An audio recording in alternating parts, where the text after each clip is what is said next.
Assalamualaikum warahmatullahi wabarakatuh. Waalaikumsalam warahmatullahi wabarakatuh.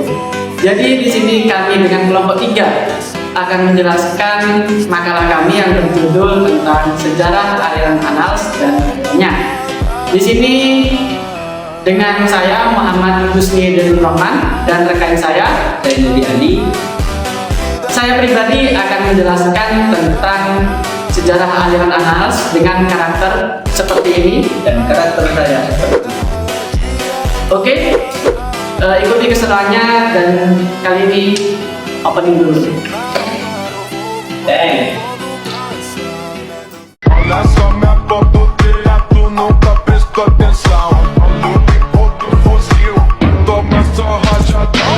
Ai, toma, toma, toma, ai, toma rajadão. Olha o bico do fuzil, tu nunca prestou atenção. Ai, toma, toma, toma.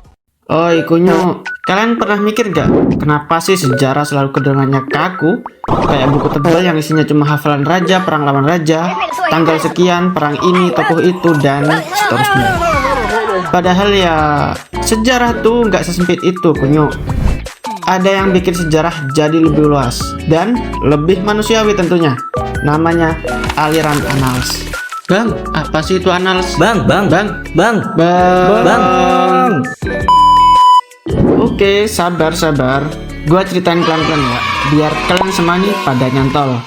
Jadi gini, di awal abad ke-20, tepatnya tahun 1929, ada dua orang sejarawan Prancis namanya Lucien Febvre sama Max Bloch. Nah, mereka ini udah enak banget sama sejarah gaya lama, yang tiap kali ditulis pasti isinya politik doang, raja naik tahta, kerajaan perang, presiden pidato, udah gitu aja terus. Sampai mereka bilang, gak bisa gitulah bro, masa rakyat kecil, petani, pedagang, tukang kebun gak punya tempat dalam sejarah. Akhirnya mereka bikin gebrakan nih, bikin jurnal namanya Annales de Histoire Économique et Sociale.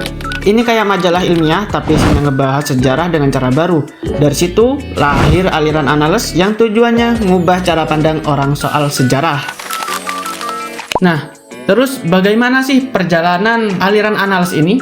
Jadi di sini gue akan menjadikan 3 poin. Ada fase pertama, fase kedua, dan fase ketiga. Fase pertama ini tahun 1929 sampai 1945. Di tahap awal ini Annales masih kecil, ibarat startup baru yang modal semangat doang cuy. Mereka berani banget, mereka tolak mentah-mentah sejarah lama. Kalau dulu sejarah cuma fokus politik, mereka justru bilang sejarah itu luas bro, ada ekonomi, budaya, lingkungan, sampai keseharian manusia. Sayangnya dalam sebuah proses itu tidak selalu berjalan lancar. Max Bloch kena musibah besar. Pas Perang Dunia II, dia ikut berlawan melawan Nazi. Karena dia Yahudi juga, akhirnya ditangkap, disiksa, terus ditembak mati tahun 1944. Sad banget kan coy. Tapi tenang, semangatnya gak mati. Hingga akhirnya dilanjutkan oleh temannya yang bernama Febvre.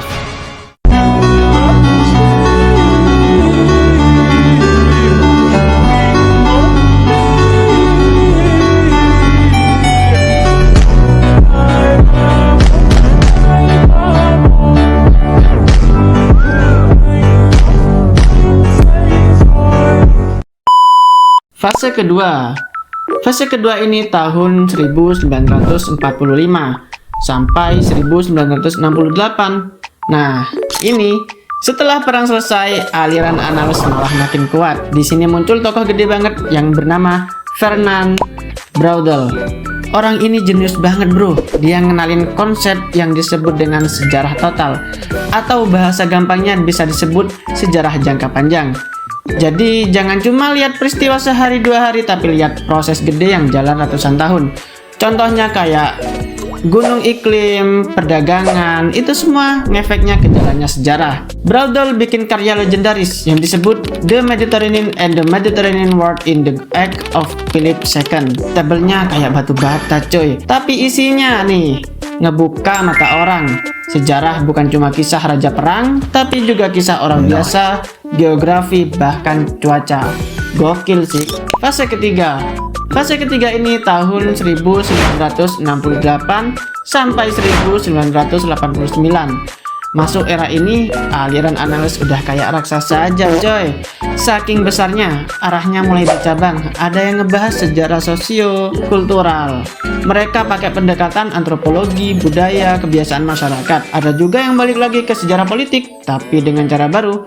Intinya, analis nunjukin kalau sejarah itu fleksibel, bisa adaptasi, bisa masuk ke banyak bidang. Dari sosial, ekonomi, budaya, lingkungan, sampai politik lagi, tapi tidak dengan cara yang kaku seperti awal. Oke Pak, selanjutnya masuk ke pembahasan karyanya yang akan dijelaskan oleh Bang Inung. Oke, selanjutnya kita bakal fokus ke karya-karya penting dari aliran analis. Jadi bukan cuma teori doang, tapi buku-buku tulisan mereka yang benar-benar mengubah cara orang bikin tentang sejarah. Yuk kita bahas satu persatu. Yang pertama, karyanya Mark Blood yang berjudul The Royal Touch, artinya sentuhan raja, di mana karyanya ini membahas kepercayaan rakyat abad pertengahan bahwasannya raja itu bisa menyembuhkan penyakit tertentu. Karya kedua yang berjudul French Rural History, artinya sejarah pedesaan Perancis. Karyanya ini mengulas struktur sosial, ekonomi, dan budaya masyarakat tani di Perancis, termasuk juga pola kepemilikan tanahnya. Karya ketiga ini berjudul The Historian Craft, artinya kerajinan sejarawan atau keterampilan sejarawan. Nah, di dalam karyanya ini berisi mitologi sejarah, menjelaskan cara mana sejarawan mengumpulkan, memeriksa, dan menafsirkan bukti sejarah. Yang kedua akan membahas tentang karya Lucien Febvre. Karya pertama ini berjudul Philippe II and Franchcomte yang berisi tesis doktoral yang meneliti politik, agama, dan kehidupan sosial masyarakat di wilayah Franchcomte pada abad ke-16. Karya kedua ini berjudul Bumi dan Evolusi Manusia, pengantar geografis untuk sejarah. Nah, karyanya ini berisi pionir sejarah lingkungan, membahas bagaimana iklim, topografi, dan sumber daya alam yang mempengaruhi perkembangan masyarakat. Karyanya yang ketiga berjudul Sebuah Pertanyaan yang Salah Letak atau Pertanyaan yang Keliru. Nah, di karyanya ini dia menulis dan mengkritik cara tradisional memahami reformasi dengan menekankan faktor sosial, budaya, dan intelek. Lanjut, karya dari Fernand Braudel yang berjudul Laut Tengah dan Dunia Mediterania pada zaman Philippe II. Ini juga termasuk karya besar dari Braudel yang memperkenalkan konsep longue durée atau sejarah jangka panjang dengan fokus pada strukturan sosial, ekonomi, dan geografi.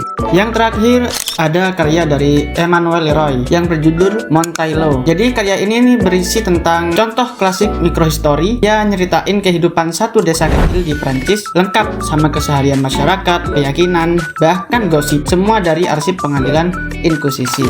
Oke Pak, jadi kesimpulannya sejarah itu bukan cuma hafalan di buku, tapi juga jadi cermin buat kita ngerti hidup. Jangan cuma fokus sama hal besar, kadang detail kecil justru yang nentuin arah. Kayak aliran analis ngajarin kita, hidup itu bukan cuma tentang siapa yang berkuasa, tapi tentang kita yang jalanin hari demi hari. Jadi jangan remehin kisah kalian sendiri, karena bisa jadi itu bagian penting dari sejarah yang lebih besar. Intinya teman-teman, hargai setiap momen sekecil apapun, karena besok itu semua bisa jadi sejarah berharga. Oke Pak, sekian presentasi dari kelompok kami. Jika ada kesalahan mohon dibicarakan baik-baik, bukan malah pergi mencari yang lebih baik. Assalamualaikum warahmatullahi wabarakatuh.